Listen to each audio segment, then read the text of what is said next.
Há uns 6 meses atrás minha bronquite atacou novamente, eu já tive quando infância. E a pneumologista falou que eu tinha que praticar esporte. E como eu tenho ansiedade e pânico, qualquer coisa que tirava meu funcionamento de normalidade, meus batimentos aumentavam por alguma coisa, eu já ficava com medo. Mas eu tentava caminhar e correr, mas eu achava muito chato e acho que por isso que eu acabava sofrendo um pouco. E aí eu comecei a tentar andar de skate. Eu andei um pouco quando eu era meio adolescente, uns 12, 13 anos. E aí eu tô tentando voltar a andar e tem sido da hora. Porque, sei lá, é boa a sensação de você conseguir suar. Parece que libera o estresse, os traumas. Então só faltava eu achar alguma coisa que eu gosto. Outra coisa é a mudança de pensamento, né? Tenho praticado bastante. E, bom, a gente pensa na morte, né?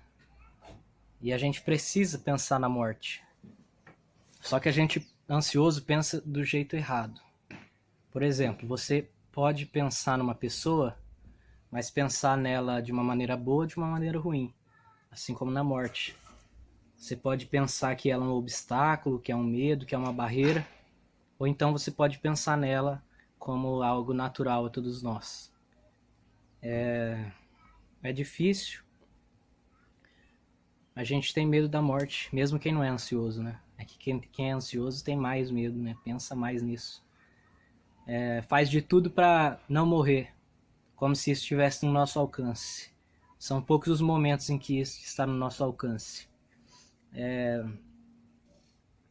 Então, assim, esses dias aí eu deixei de tomar um remédio um dia e comecei a ter uma sensação de tontura, tipo uma labirintite, que é uma abstinência do corpo, né, do remédio, aquelas descargas elétricas, né, na cabeça.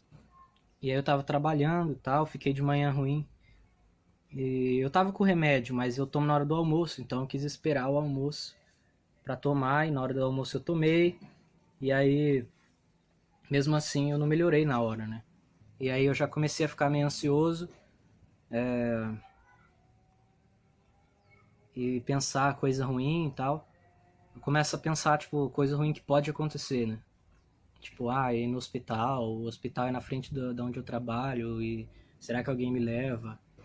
Nada a ver, tipo, só deixei de tomar o remédio um dia, tá ligado? Mas a minha mente assim. Só que aí tentando praticar uma mudança de pensamento, no começo era mais difícil, mas agora tem sido mais fácil. Eu pensei assim, o que eu tinha que fazer eu já fiz. Agora deixa acontecer. E aí a gente tem que pensar, né? Tipo, o que de pior pode acontecer comigo? Bom, o pior que pode acontecer é morrer. Tá bom, mas se eu morrer?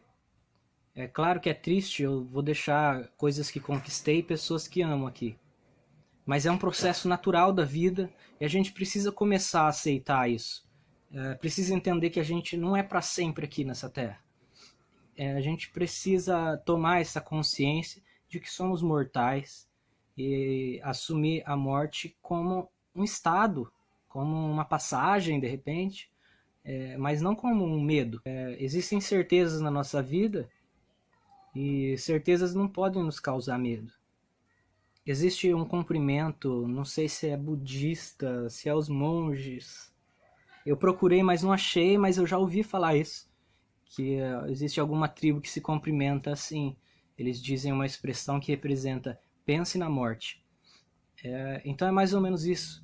A gente precisa pensar mais na morte e pensar de uma maneira diferente da que a gente pensa.